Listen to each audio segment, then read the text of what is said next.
And so let's talk a little bit about our unconscious mind, because there's obviously lots and lots of parts of the brain. It's a very complex organ. I want to talk about the two parts of the brain real quickly, a little brain science here. I'm not going to bore you.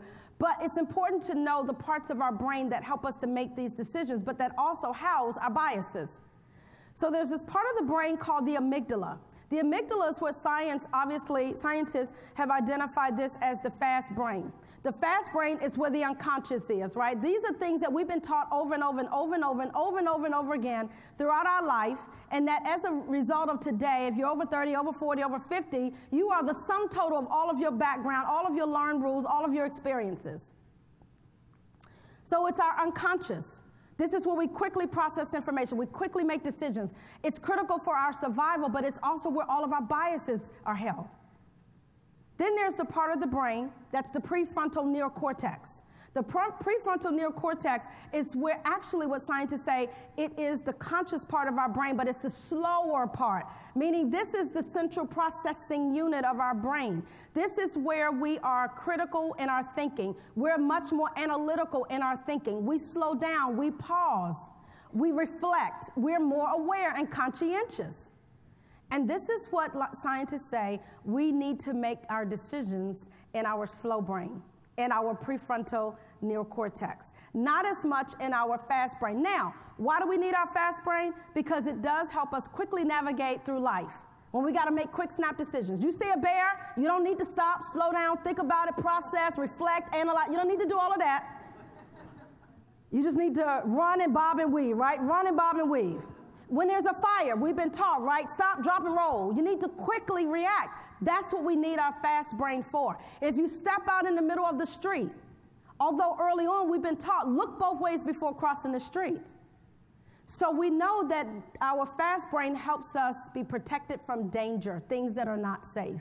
So if you cross the street and you see a 2-ton truck coming at you, you need your fast brain. You don't want to stop and say, I wonder what that truck is going to do. It's coming at me so fast. What do you think? That's not what we want to do with our brain. We want to use our fast brain for that. So I'm going to take you through a quick brain game. How many of you like those brain games, right? So I want you to see how quickly your brain can process, because one of the things that scientists tells us about our brain is that it also has this ability to make this metacognition, right? Where our brain, we can see ourselves think. We can see the shift. You can feel the shift between your fast brain and your slow brain. So let me do that for you real quick. I'm going to ask you, and this is an old test, one of the first ones that was created by James Stroop from 1935. I'm just going to ask you, because one of the things we learned when we were very, very young, before we were 5 or 6 years old, we learned our ABCs and we learned our colors. So I'm just going to ask you to tell me the color of the letters. I'm going to ask you to do it all at once, and I'm going to go pretty fast because it's our fast brain. So you make these determinations within 3 seconds. Okay? All at once, just tell me the color of the letters. Ready? Set. Green, white, green, yellow, orange, yellow, red, white, orange, green, orange, red, white, red, yellow. Great, keep going. That was the metacognition process.